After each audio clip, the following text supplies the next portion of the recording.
ដូច្នេះគឺតើតែយើងតាំងចិត្តកុំខ្លាចរឿងហ្នឹងណារឿងអីមកដល់យើងដោះស្រាយរឿងតាមហ្នឹងទៅកុំខ្វល់ទុកមុនទៅទៀតហ្នឹងហើយយើងគិតយើងពិចារណាហេតុផលបានប៉ុន្តែ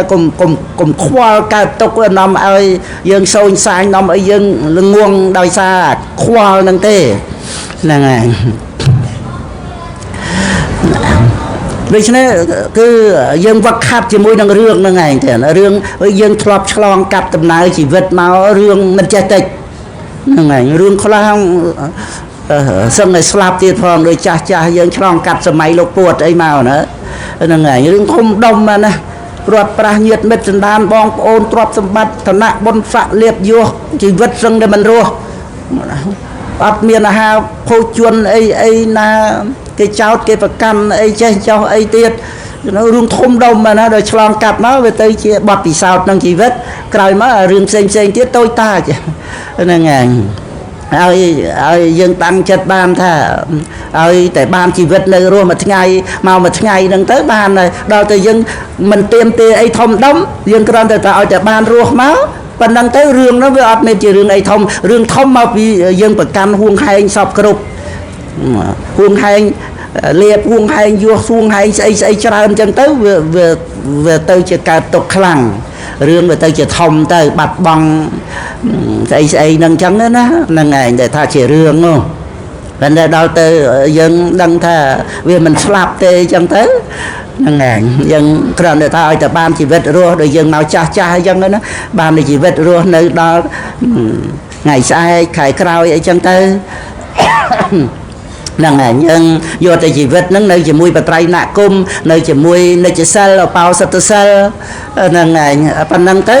ដូច្នេះរឿងវាអត់ធំដុំទេមកពីយើងមិនហួងហែងច្រើនហ្នឹងហើយយើងមើលរឿងហ្នឹងអស់យ៉ាង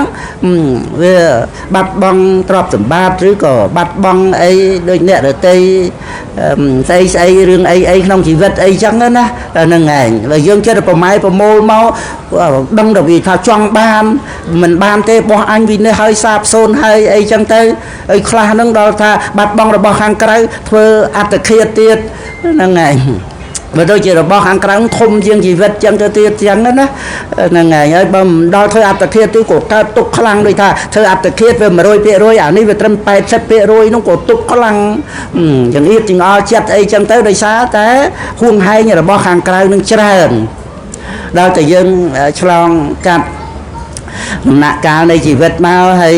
យើងឆ្លងកាត់ពធัวមកបានឃើញខ្លឹមសារនៃជីវិតឲ្យតែបាននៅរស់មួយថ្ងៃហ្នឹងមួមណាទៅបត្រៃណគុំផងសិល5ផងឧបោសថផងហើយទានសិលភាវនាអីសពគ្រប់ទៀតដែលយើងបាននៅរស់ដូច្នេះដល់តែយើងឃើញខ្លឹមសារនៃជីវិតវាធំដុំទៅអារឿងខាងក្រៅផ្សេងទៀតមិនត្រឹមតែមកលមុំដើម្បីយើងរស់តែប៉ុណ្្នឹងទេហ្នឹងហើយបើថាប៉ុនបញ្ជូនមកមានអីទេណាទ្រព្យសម្បត្តិអីហ្នឹងក៏មានបានធូរធារទៅក៏យើងសប្បាយចិត្តនឹងទំនុកចម្រុងប្រសង់អីទៀតទៅដែលយើងមានសទ្ធាស្រាប់ហ្នឹងតែវាមិនមានទេមិនបានទេបត្រៃណគុំនេះហ្នឹងហើយអាហ្នឹងគ្រាន់តែចង់បញ្ជាក់ពីរឿងនេះថាយើងដែលគិតថាបញ្ហាវាធំដុំហ្នឹងមកពីយើងហួងហែងច្រើនទេដល់យើងវាយល់ដឹងថាអ្វីក្នុងโลกហ្នឹងល្មមបកគលឲ្យโลกនេះទៅតាមហ្នឹងទៅឲ្យតែបាននៅជីវិតក៏ត្រូវតែបកគលឲ្យដែរប៉ុន្តែថាឥឡូវវាមិនទាន់ដល់ពេលយើងស្លាប់អញ្ចឹងយើងរស់នៅមួយថ្ងៃហ្នឹងបានហើយវាមានបត្រៃណគុំមានសិល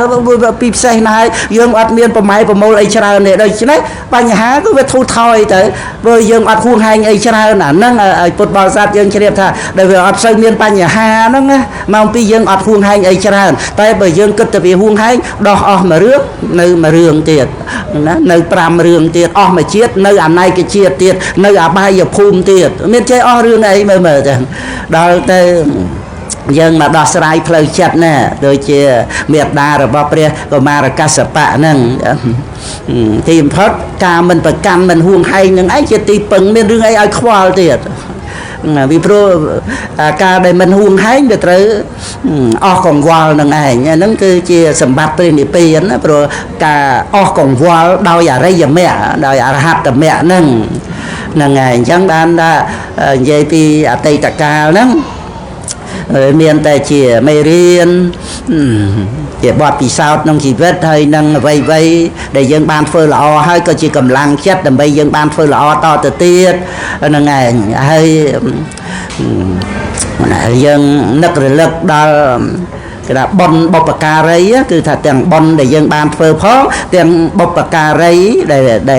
អ្នកមានគុណមានឧបការៈគុណមុនដែលបុព្វការីហ្នឹងឯងគឺថាយើងអរគុណបុណ្យផងអរគុណបុព្វការីផងអាហ្នឹងជាមង្គលដ៏ឧត្តមហ្នឹងហើយដែលព្រះពុទ្ធអង្គសម្ដែងគេរវោចៈនិវេតោចៈសន្តថៃចៈកតញ្ញុតានេះព្រះអត្ថកថាលោកបញ្យល់ពីការដែលយើងនឹករលឹកឃើញគុណបុព្វការីផងយើងនឹករលឹកឃើញដល់បុណ្យណាដល់បុណ្យដែលបានទំនុកបំរុងឲ្យយើងកើតជាមនុស្សរួចពីអបាយភូមិហ្នឹង